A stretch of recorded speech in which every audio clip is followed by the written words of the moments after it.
it's not culturally acceptable to go, I'm inside a multi-million-dollar business and I'm miserable and I hate it. Yeah. Because everyone goes, oh, Yeah. poor Yeah. you. Cry me a river. Yeah. So it is not acceptable to do that, but Yeah. I'm telling people it is acceptable to do that. Yes. There are people out there who understand exactly where you are right now, and it is allowed to say you're dissatisfied. Yeah. Because culturally it's not. Yeah. Can't come on and go, I make $1 million and I'm crying myself to sleep every night. Right. Don't clip that and take it out. That's the idea reel for the whole episode. That's the beginning bit. So the only reason why we're here right now is because I couldn't make our bro date coffee on Wednesday morning, and I had the studio booked to shoot Friday morning, and I just wanted an excuse for us to hang out. Yeah. So essentially, and things have escalated quite a lot, and I still don't have a coffee. Going water, thank you. Sorry, there's not enough caffeine in this water. Before we hit record, we're talking about something that is quite salient for both of us, and something is quite prevalent in the coaching world, which is the S word that lacks the P word. You did a post yesterday. Let's start with that. You did a post yesterday. Let's look at the repercussions that come from that, and let's peel that back. Yeah, I said, people would be shocked. I said, y'all will be shocked, because, my southern drawl is always on point.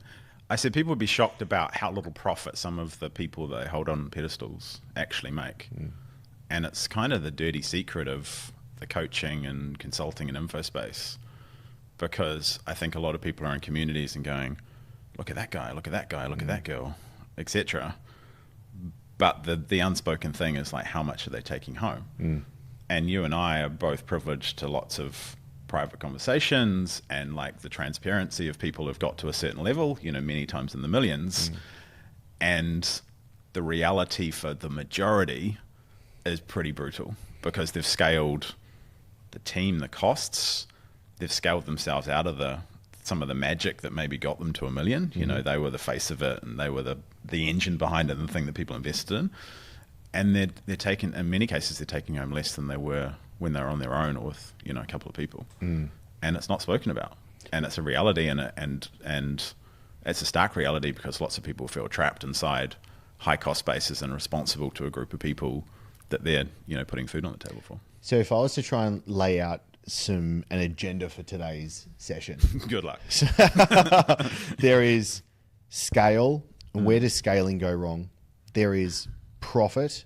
Where does profit go wrong, and why people aren't thinking about that, and they keep talking to mean revenue and not what I care about and what I think you care about, as well as actually what are we putting in our back pocket at the end of the day. There is also I think a deeper reasoning why, when we peel that onion, as to why those problems are happening, which I think I'll call out now from what I see, which is a case of they don't actually like their business. Yeah. Then there is, let's start with those three, because also I did an interview with Angela Lauria talking exactly about this, how she massively downscaled her business and had amazing profit with so much less complexity and so much less problems. And I was like, this is so, and a lot more fun, because she's closer to her craft. Exactly right. So when it comes to coaches wanting to scale, what do you think are the problems that are the kind of like unspoken truths? Well, firstly, the catalyst for scale is that in the coaching and consulting space, you operate with very, very high margins.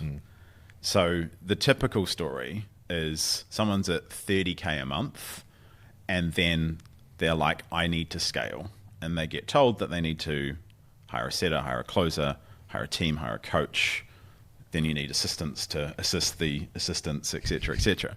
And they build a 100K a month infrastructure on 30K revenue with I can expand into that. But the catalyst of that is very high margins, because of that 30K, if they're on their own, they're probably taking home 80 to 90% of it. They should be, unless they've got a very high ad costs or some of those components. So the catalyst, the first thing is the high margins give you a longer hiding time behind that, because you can still take home healthy profits along the way as you scale it. Whereas traditional businesses and other businesses that operate on single-digit percentage margins, the symptomatic raising of cost comes much earlier. So it means that people can go a lot longer supporting team, supporting cost, and supporting infrastructure, and that factor is hidden for a lot longer, and then it's much more embedded. Because if it's much harder to get rid of a team member after 6 months than it is after 6 days, isn't it? Just emotionally and practically on the human level. Totally. So the catalyst is high margins. And then that factor of, I'm going to expand into this, but two things happen. They scale the costs, but they also scale themselves away from the thing that got them there in the first place. They were writing the copy. They were chatting to people. They were doing the sales calls. They were coaching. People were turning up for them. They'd invested in that person, that coach, that consultant. And they start to peel back and rightly put their team there. So you've got a dual factor of rising costs, but also a lag factor that pulls down, which is you've scaled yourself out of the face of the magic. So if I may, what I see as well is a case of, I think one of the root causes is they have built a business in a model that actually doesn't suit them and what they want and how they want to operate.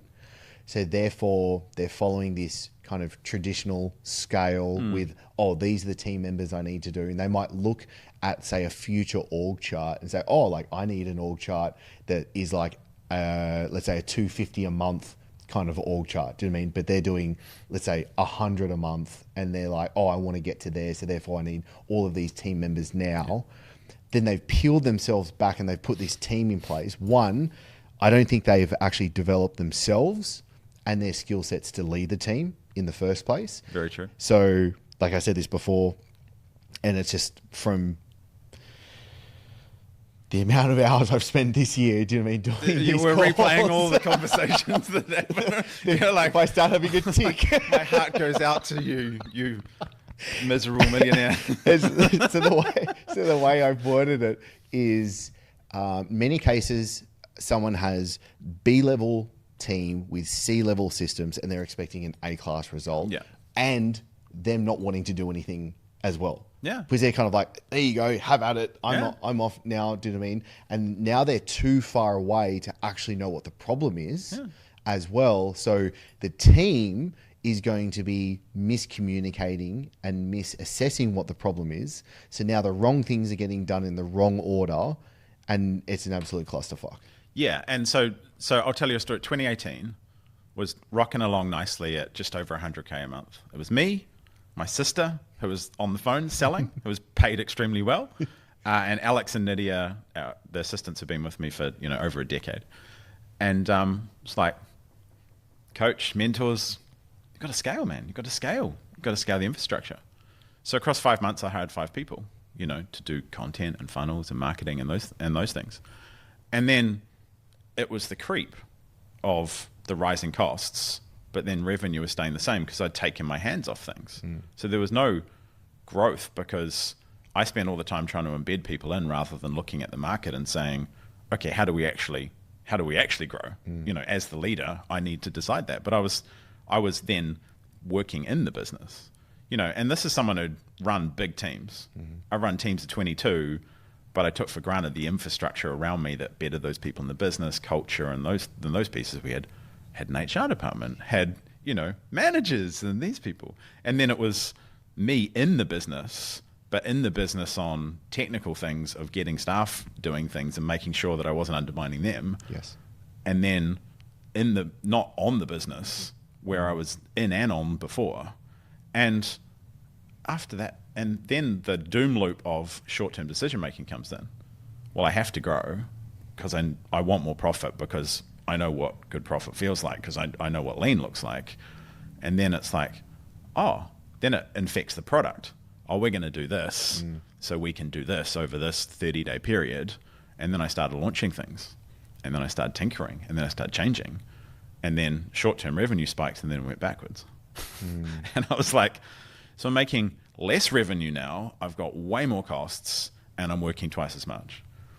And luckily I pulled out of that, you know, but it sent me back 2 years.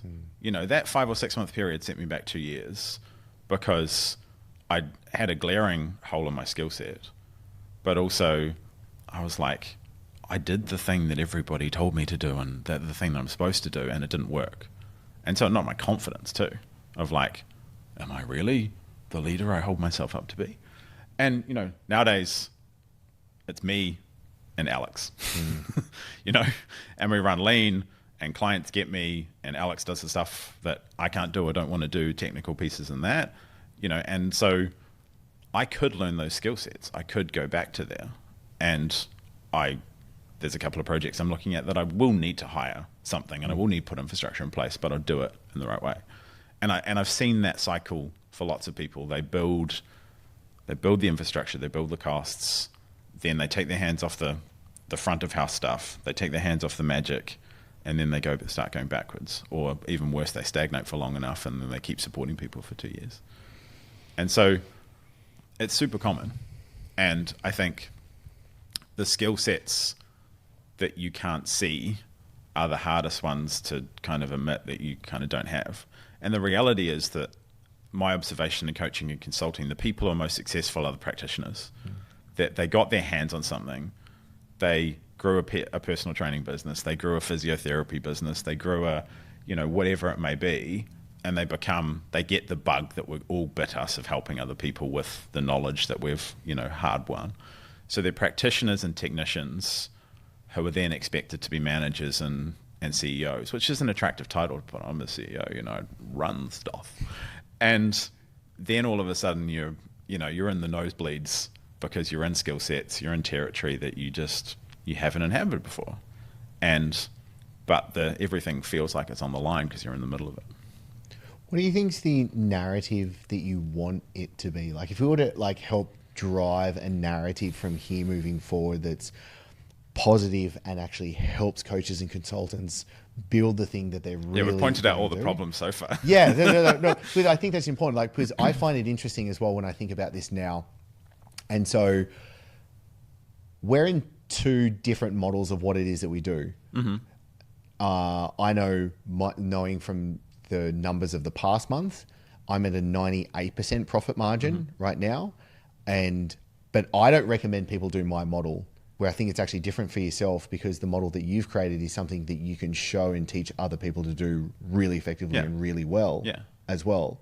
And your profit margins are the same. Exactly. Do you know what I mean? So we've been able to do extremely high profit margins at different models that they're also parallel at the same time. How do you want to kind of infect the viewer with the right idea so that this can fester into them doing the right thing? Like I'm almost like, how do we incept them to kind of like unlearn the things they need to learn? I was thinking about this. It's like, you know, when you learn to speed read, you first need to unlearn the skill of reading left to right. If you're in an English speaking language, you need to unlearn the vocalization inside of your head of it as well. So you need to unlearn a bunch of different skills to then be able to have this other skill set. So I'm almost like, all right, now what are the things that you think the viewer needs to unlearn so that we can actually replace it with the right thing?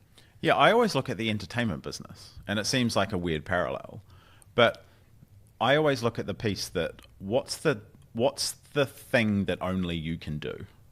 Because if you look at the entertainment business, the person on the stage, the whole infrastructure is set up to put them on the stage. And we're lucky enough to be great friends with some of the best in the world at particular stages, whether it's in their niche or in their category or just in terms of their skill sets. You know, few people come to mind. So I see it more as like, how does the entertainment business do it? They have infrastructure that puts the person on the stage. Because what happens is that you're on the stage of, you know, performative internet art, right? Let's call it that. Performative internet art. And you're there on the stage and everything kind of revolves around you, but you're dancing solo at the beginning. Yep. So it's about, okay, what's the bit that only I can do? What stage do I need to be on in terms of front stage and also backstage? And then what infrastructure do I need? What infrastructure do I slowly need to build around that? You know, if you're singing solo at the beginning, maybe you need a bit of a piano in the back and a bit of guitar and strumming and start to add those things out. So it's adding around you rather than building an org chart from the bottom up with building multiple layers which actually scale you away from the stage. And that's how I see it. What's that stage that can only be you? An example recently, I've helped some clients with a closing strategy where they're any leads that aren't closed by their sales team, they do a group call with people who haven't closed and make them a special offer to come into their program. And one of the clients is like, does it have to be me? And I'm like, it has to be you, because the ROI on that 45 minutes of time is huge. They have 14 people show up and 7 or 8 join the program. So the ROI is in the tens of thousands of dollars. I'm like, your effective hourly rate is this and you yield this. Can I get, nope, that's the stage that you need to be on, because they're buying largely into you. They understand that there's a team to deliver these things and around it, but that's your highest yield time. And I think people appreciating what stage they've built and where they need to be, if they start there and build out from it, then they're going to be much more lucid about the backing dancers and the singers that they're adding around themselves, rather than necessarily like, hey, shit, we need a lighting rig and we need we need a dude to drive the truck, and because that's what people do. They build out the whole thing and then try and go on tour, and no one wants to buy any tickets. If you've made it this far, seriously, thank you. I appreciate you being here. But real quick, if you are a coach or consultant who wants to be able to build a self-growing business without bloated team, a big ad budget, or working more than 3 hours a day, then make sure that you hit subscribe, because everything I share here is built for founders just like you, because it's likely that you are done chasing bigger and ready to build better. So let's get back to it. So the way I've worded it was, when I come into a business now, I try and find as fast as possible what's the head honcho's zone of genius. Keep them in their zone of genius, and then like in kind of like slow circles going outwards, then building that out. Because as soon as they're out of their zone of genius, it immediately affects the rest of the business, because do you know what I mean? I think it's just the energetics of everything then turns to shit as well. But then they don't actually enjoy what they're doing as well. So it's like, I feel it's kind of like founder's flow. It's like the founder has to be in flow, because that's why you've done it in the first place. 100%. And so I immediately think of 2 calls that I've had recently. So one, we're talking about from the post that you did yesterday. So one coach has operating expenses of $300,000 a month just to stay afloat for everything there. Keep the lights on. Which is crazy, because I think it could be easily halved and the revenue easily doubled on top of that as well, from what they were actually doing to me with some few tweaks. But then also the case of, see, how's this for an example? I had a recent call with someone, and they wanted to be able to build passive income somewhere else so that their coaching business didn't feel like the thing that they actually needed to make money from. Interesting mindset, isn't it? Yeah, I thought it was too. Yeah, it's I'll just go back on something you said, because one of the things that I found as well is that in the process of understanding their effective hourly rate and their zone of genius, as you say, what stage they should be on, providing relief for the stuff that they don't want to do.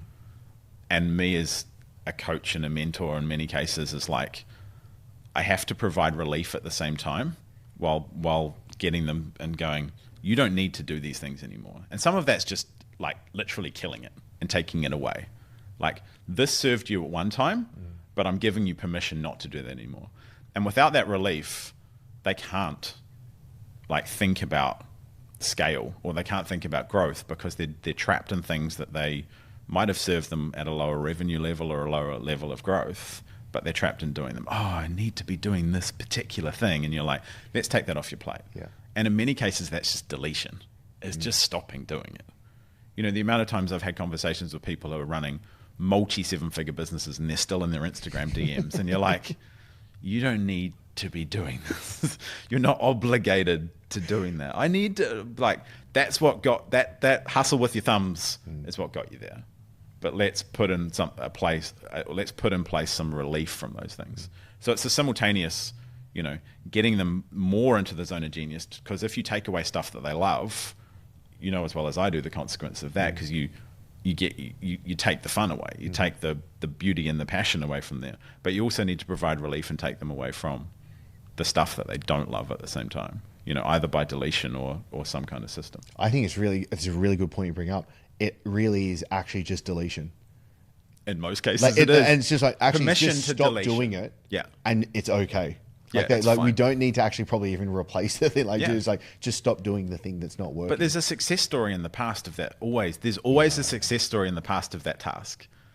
I got here by DMing people on Instagram, or I got here by, I'm the only one who can close. Yeah. I'm the only one who can, I've tried close. I have to talk to them before they come in because of these. Most of it is just success story, and it's just dragging it into there, and they're stuck in it. I find really interesting when you bring up like the effective hourly rate, and I don't think that's something many people think about when it comes to it. I felt like a real prick during the week. You'll enjoy this story. What does that say about me? No, it's good because I think a lot of it actually came from you. Was in a very good way. It's been interesting for me because recently the most important thing I've had to say recently is no. Because I've had to take my own medicine and be like, just be in my zone of genius. Stop saying yes. It's just been interesting how, the universe throws an opportunity and I'm like, oh, that would be amazing even 3 months ago, but I've got to say no to it. I've got to stay on track. And I really appreciate it. This amazing human being sent me a message and said I love the success you've done. You're a role model. It said some beautiful things. And then said would love to take you out for lunch sometime so I could be able to learn more. And I was like, I appreciate you saying that so much. However, I only work 4 hours a day, 4 days a week. That means my work week is 16 hours. A 1 hour lunch, not including any travel time to the venue and back, a 1 hour lunch is 5% of my total work capacity. And so therefore, I just simply do a calculation of I earn this much per month and I work this many hours per month. I know my effectively hourly rate. And so I was like, so therefore, if you would like to, you can book in a 1 hour consult at what the effectively hourly rate is, or 3 1 hour blocks like that. And I was like, okay, I'm more than happy to do that. But I felt like a real prick saying that because I was just like, I can't do that anymore. I can't say yes. I can't open to those things because one, it detracts me away from my partner's businesses now, so that now they get less of me, but also my family gets less of me as well because I only have so much bandwidth. 100%. And I think it was me teaching myself an important lesson of just staying very narrow with what it is I need to be able to do in this chapter right now, because otherwise saying yes because I could even I was like, I could halve the money of what the hourly rate is. You know what I mean? I was astounded myself, what my hourly rate is when I kind of broke it down. I was like, wow. And again, I think of myself back to the personal trainer, and I thought I was shit hot charging $200 an hour as a personal trainer.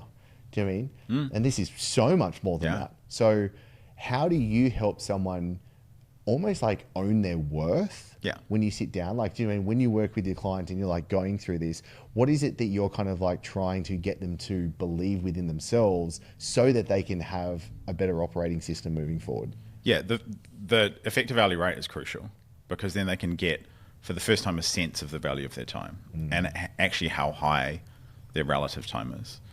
The other side of that is opportunity cost, which is what kind of you're referring to. And something that we've been talking with Dan about is scaling energy. And scaling energy is understanding what energy you're putting in and what that zone of genius in your best work, but also the cost of you excessively putting energy in, because driven people, their answer is mostly just work harder. Right.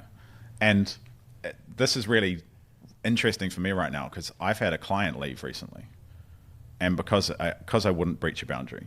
And one of our pre-agreements when I come in is I don't do emergencies.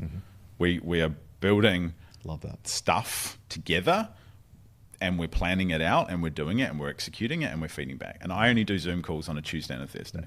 And that's a hard thing for me. I serve clients on those days via Zoom. Everything else is asymmetric, so they have access to me on Slack. He needed to speak to me on a day that was outside that. And I said, no. And that upset him. And he said, I don't want to work with you anymore. And I said, I understand. That's okay. Because the opportunity cost for me doing that and the creep I love that. of me not being able to have energy in different places, that will cost everybody over time. It will cost my clients who I'm committed to, it will cost my family, my partner, my friends, etc. Because the cost will be on me. So there's an opportunity cost calculation of like, where are you not preserving your energy to do your best work in those particular slots that you've highly valued into that time? And the other question was, and this may be helpful for people, is I was questioning the other day why you can get Slack coaching with me. So I'll asymmetrically and just communicate, and it's Monday to Friday, and it's asymmetric, and you can't send me more than a 2-minute video. So there's rules. There's boundaries, right? You can't send me more than a 2-minute video voice note, and I'll respond within 24 hours. And usually it's much faster than that. And someone said, why don't you use Voxer? Everybody uses Voxer. And I'm like, because that's on my phone. They're like, so what? I'm like, my phone's for listening to podcasts, WhatsApp. Only 5 people have WhatsApp notifications on. Right? You know, I preserve the things that come into my mind, the opportunity cost of me being interrupted with whatever I'm doing at that time, which is the most important thing if I've got priorities, is so high because I've seen what happens before because I was in that creep. And if I had Voxer in there, it would just be so tempting to pick my phone up and just do a quick message and be like hyper responsive. So the two things that I had to master myself before I could help other people with was the effective hourly rate and the opportunity cost. What are the things that only you can do? What are the boundaries you're setting around those things? And then sticking to them because of that saying no is the hardest thing. And this is where, especially males, weirdly, interestingly, I don't know, get mixed up between nice and kind. Like clear is kind. Clear with clients, this is what we're doing, that's kind. But being hyper responsive, being always be there, that's kind of a hero complex that lots of coaches, you're like, if I don't respond, their whole business is going to crumble into dust by 5 p.m. It's like, it's delusional. But people operate that way where they're leaning into stuff so hard, and there's so much the hero of this kind of client's journey because they've been told that's how you get more clients because you have the case study and things, that they breach everybody's boundary, they're not clear, and the opportunity cost of them doing that, you see it permeate through their physical realm, their emotional, their spiritual, you know, and often they're relational. You know, you see that a lot, where like, you're working too much, where are you? And even when you're here, you're not here because Vox is pinging away. 3 things come up to me when you say that, which I really love. One is when you fall into the trap, because I've done this before, when you fall into the trap of being hyper responsive, you then teach the other person that that's okay for that in the relationship. So then the boundaries get blown out. But then you've now taught them to have an expectation that now you're going to reply really quickly as well. So that was shocking. One of the best things I've ever done, which is really interesting because the feedback has always been super positive. Sharon helped me put together this mutual expectations document that that gets sent to a partner before we actually completely agree on everything. And I'm like, so there's actually 3 things. There's a mutual expectations, something I call a partner cadence, which is like our communication and how we communicate. So it's like, it's only through Slack in these hours, like this is the way that we do it. And then something I call a weekly snapshot. And so the funny thing is when I put together the mutual expectations document, I was like, this is harsh. Harsh. So Interesting. Because this was the thing. When I first looked at it, I was so trying to people please and I was so blurred with my own boundaries that I was like, oh, wow. I was like, that sting. Like me reading it stung. And the feedback was every single time I've sent it to someone, they would always go, I absolutely love this. This is so good because the relationship is black and white. is black and white. And then it's really easy for me, because I've then had positive feedback, I then stick with my boundary and go, that's exactly what I'm doing. I'm not communicating outside of these hours. We can't do some random calls like doing any like thing, like no emergencies. I absolutely love that as well, because for me, what I love about no emergencies is we've always got to be forward planning and be ahead of the curve as to what's happening, not be reactive the entire time. Yeah. And it's no emergencies. It's not like when something urgently desperate goes on, I'm not going to talk you down from the ledge. It's that the culture is we don't have to panic. We're not reactive. That stuff goes wrong like all the time, and stuff doesn't go to plan, the perfect plan all the time. But it's a cultural thing to say we don't build businesses and lives that are just based on reactivity, that you're in some kind of daily cycle of anxiety waiting for the next thing to go off to say, I knew that was going to happen. And so it's a boundary, but it's also a cultural thing. But I know this is true for me. I don't know if it is for you, but without being clear with yourself about who you are, which is probably a whole nother podcast episode or a series of them, but without being clear about yourself, about who you are and what you truly want, it's very, very difficult to be clear with other people. It's very, very difficult to set clear expectations and clear boundaries, because you're always, if you try and communicate them without some level of clarity and belief in yourself, you will be fuzzy around the edges, and that will be communicated. And then people will breach things that you didn't even know you needed to create in the first place, or you created from a place of and we could both attest, not over in business, but in relationships and personal life. We're talking about every relationship. We're talking, because that's what business is. It's a series, especially our businesses. It is relational. So these patterns are everywhere in someone's life. It's in their romantic relationships and their familial ones. It's in their friendships. It's in their business, and they continue the patterns everywhere. And without being clear to yourself, those patterns are just going to permeate everywhere, and then it just creates confusion. And that's why people default to pleasing, because it's exhausting. And it's exhausting to be antagonistic and confrontational. So it's really interesting, because literally I've got to shoot a video straight after this, and it's kind of like the model that I've broken down that goes identity, values, virtues, and it's actually about figuring out what is important to me. So therefore my decision making moving forward is really easy and really black and white for it. And then I find it interesting. Well, I find the coolest thing, and I was thinking about this actually riding the bike coming here, was, let's say the conversations we were having 2019, right? Compared to the conversations that like we're having today, I find really fascinating. Like what amazing growth and just coolness that has come about. And what I'd love to know is, what is it that you love most about your business now? The sheer selfishness of it. And I'm using hyperbole there, but I create for myself and am moving out in concentric circles. I create what fascinates me, and I create for myself first, not necessarily my own needs, but just my own curiosities. And what I found, the more I lean into that, the more my clients resonate with it and the inner circle, and I create for them. And then the easier it is for me to turn I'm turning everything I do into a product, because I'm creating for myself and then my inner circle of clients, and then it goes in concentric circles out. So I love that I get to create for myself, but so many other people get to benefit from it, because it means that I truly feel I'm the captain of the ship, and then some people are going to jump on and some people aren't. But I don't feel that I'm a dancing bear in many cases where I was just looking at the market as that kind of amorphous piece to make things for them, or be something, or have to dance when people, or have to jump when people said how high.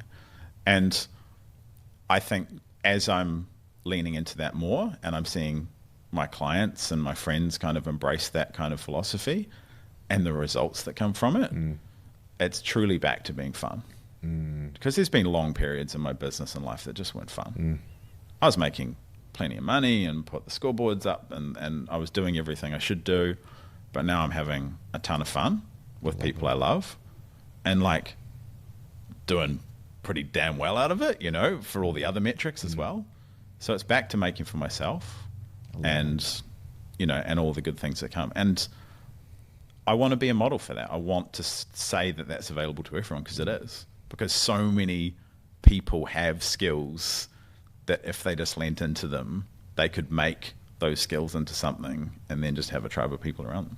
I love that so much. It's why I wanted to ask that question, because I find it so, it brings me so much joy seeing you being so much joy, having created what it is. Like I get a lot of like, oh fuck, that's amazing. Like I just love it. I've loved watching this evolution and it coming about, and I think it's going to really impact so many to be able to do that. And I really think it's sowing a seed for so many more. It's like, I think you're giving permission to others to be able to do that as well. Yeah. And I think that's the coolest part of it, because it's really the case of, or the way that I see this now actually, so I was reflecting upon myself, was it's so interesting how, okay, how many conversations have you had with other coaches and consultants, and purely they've chosen their market or their model because that was the way they were supposed to make more money, right?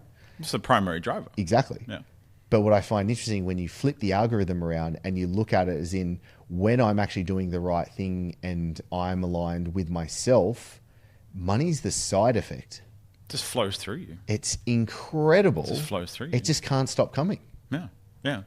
I think you deserve, and I ain't blowing smoke, you know, here either. You deserve a ton of credit for the journey out, like selling a business and not being the head person and the head honcho is difficult. I've seen a ton of friends do it, and I've seen a ton of friends leave senior positions. Like when the CEO bit's crossed off the business card, you can have an existential crisis. And I know the best thing I've ever done. I appreciate that, but I know there's been tough bits through that period where you go from being the center of things to being a dude in a room with a MacBook and going, yeah, my H. What do I do today? Bank account's looking healthy, and calendar's kind of empty, and who the hell am I? So that existential crisis, like lots of people don't navigate that at all. They dive back into stuff.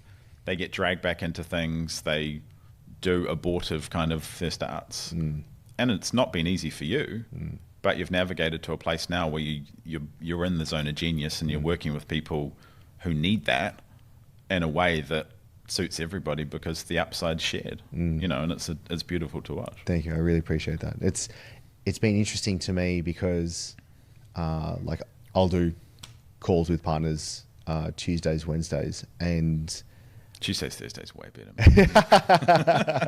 Dan would argue Tuesday, Friday, but we're not going to win that. We'll have to have a debate with the three of us. Tuesdays are the daddy day.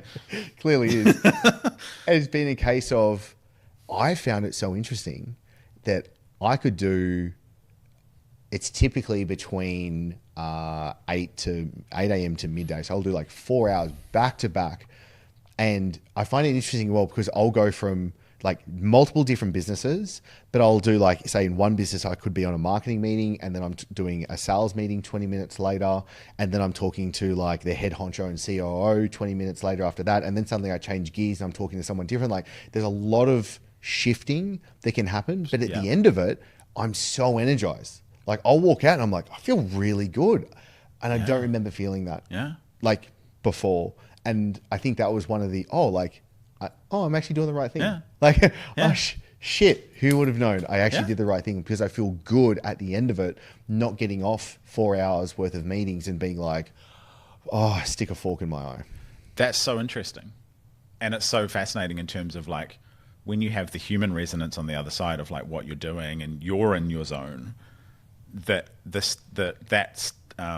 state switching, that task switching, is so, I find the same thing. I did 5 calls yesterday, back to back. One of them was with a dude who, frankly, needs to make some money now, like today, and that's what we focused on. And then the next call was with the CEO of a $35 million business, and that's a different conversation, long-term conversation, strategic. But again, I find the state switching so easy because they're my people, we're in the right place. They've come here for a certain reason about what we're creating and what we're making more efficient and innovating. And yeah, I find the same thing. It's super interesting. Whereas, you know, if you'd asked me before to be on 5 hours of Zoom calls back to back, again, like looking at an amorphous blob in a calendar, I think in many cases I would have wanted to poke my eyes out. Yeah. Scale your energy, right? So if we were to surmise so far,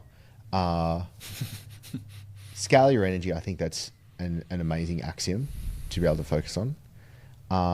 What else do you think are the other big takeaways from here? The effective value rate and the opportunity cost piece that are related to the scaling of energy are super important, because you have to be pragmatic in terms of as an individual inside a business, you have an asset value. You got to look at it like that. You are an asset. You're an intellectual property asset. You're a creative asset. But you're an asset. So effective value rate gives you something objective to put there, so the business can organize largely around that to make it efficient. Because good businesses are efficient. They have good distribution of capital, and if you have an effective value rate, you can create the most capital, the most revenue, et cetera, et cetera.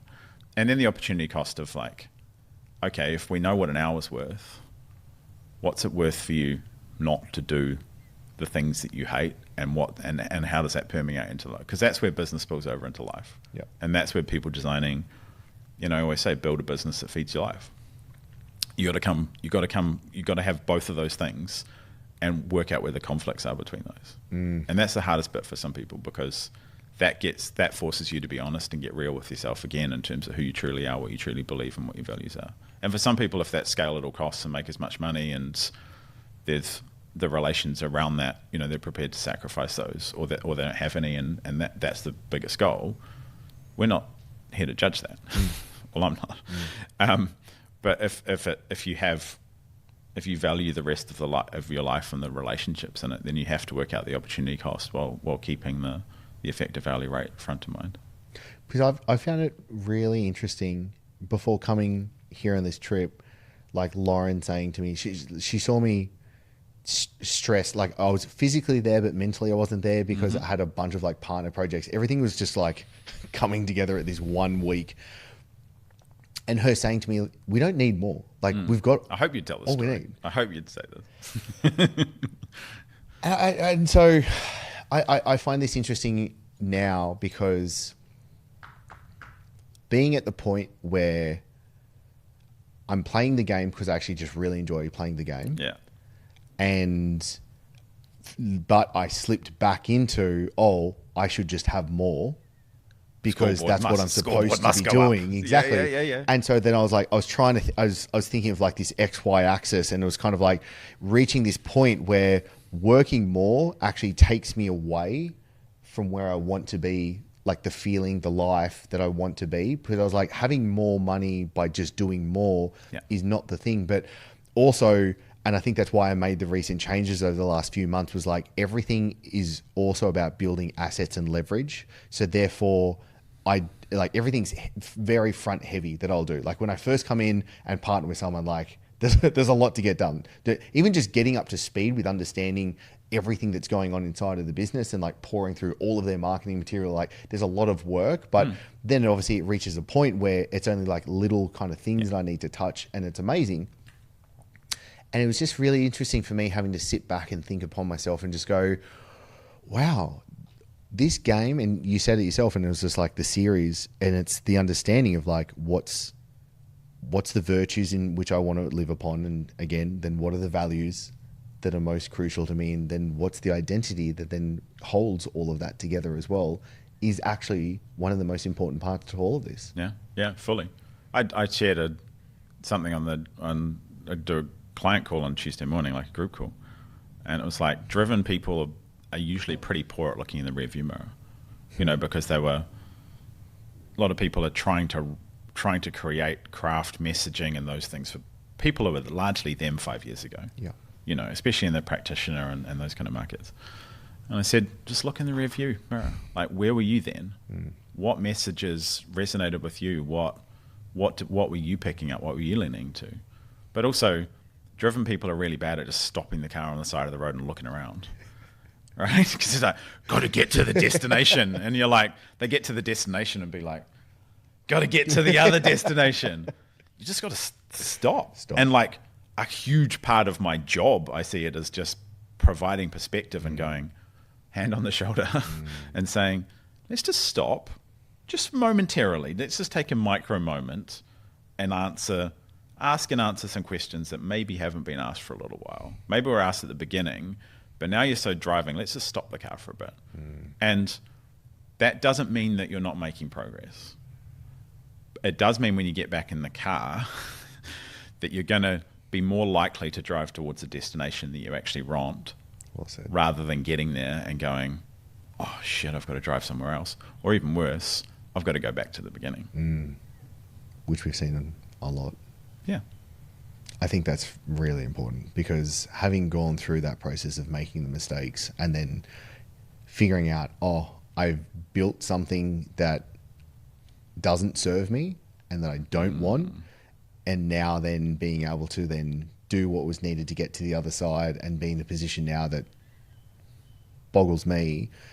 It's an interesting case in point where those existential questions haven't been asked in such a long time that then leaves this gaping hole, because now you're just running blind, going after something that most likely you're going after because there's these other people that are saying they're going after it as well, and then everything's just a mishmash and you're essentially going in the complete wrong direction. And running as hard as you can. And you won't get any sympathy. Yeah. It's not culturally acceptable to go, I'm inside a multi-million-dollar business and I'm miserable and I hate it. Yeah. Because everyone goes, oh, poor you. Cry me a river. Yeah. So it is not acceptable to do that, but I'm telling people it is acceptable to do that. Yes. That there are people out there who understand exactly where you are right now, and it is allowed to say you're dissatisfied. Yeah. Because culturally it's not. Yeah. Can't come on and go, I make $1 million and I'm crying myself to sleep every night. Right. Don't clip that and take it out. That's the idea reel for the whole episode. That's the beginning bit. It's allowed. You know, you should be intolerant. You should be intolerant of living a life that doesn't have ease in it. You should be intolerant of living a life and being in a business that doesn't serve you. You have choices. You get to make those every single day. Yeah, I had this epiphany a little while ago, and it was, someone has to be the role model for having it all. Why not me? So it's just going to be me. Yeah. And being able to bring that together. Yeah. Because I find it, so many people are making compromises where they should not be making compromises for, and they're not allowing themselves to do that icky kind of feeling of actually making your own decision and then going through that dark part, like what you said. Like, you saw me go through it. Like, I went through a real dark phase trying to sort this shit out. But being in the position now, like, I wish I could give this to everyone.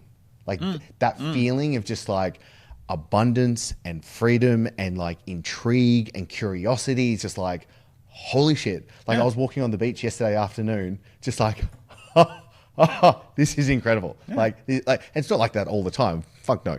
But being even able to have those reflection points and just be like, wow, this is really gnarly. And I got to say, James, so much of it is thanks to you, dude. Having you by my side has been truly one of my greatest blessings. So thank you. Thank you, sir. Appreciate it. Where does everyone go to find out more about what you're doing? Just find me on Facebook. I'll just get off a Zoom call and rage. Rage post. They're extremely effective, by the way. They're always relevant because true, they're literally out of my brain of something I've just observed, which I'm greatly privileged for. Yeah. And go out there. I call it like I see it. So look me up. Beautiful. Thank you, brother. I appreciate it. All right, that's it for today. And if this did hit home for you today, and if you are building a business that's meant to give you more money and more freedom, then I want you to be able to do two things before you go. One, hit subscribe and turn on notifications, because you're a bummer if you missed out on everything else to come. Number two, grab the link in the description and be able to book in your free demo so you can see the exact systems, the exact process, and you can be able to install it inside of your business. Because remember, this channel is for coaches and creators who want a daily income, simple systems, and to be able to take time off. I appreciate you watching, and I'll see you in the next episode.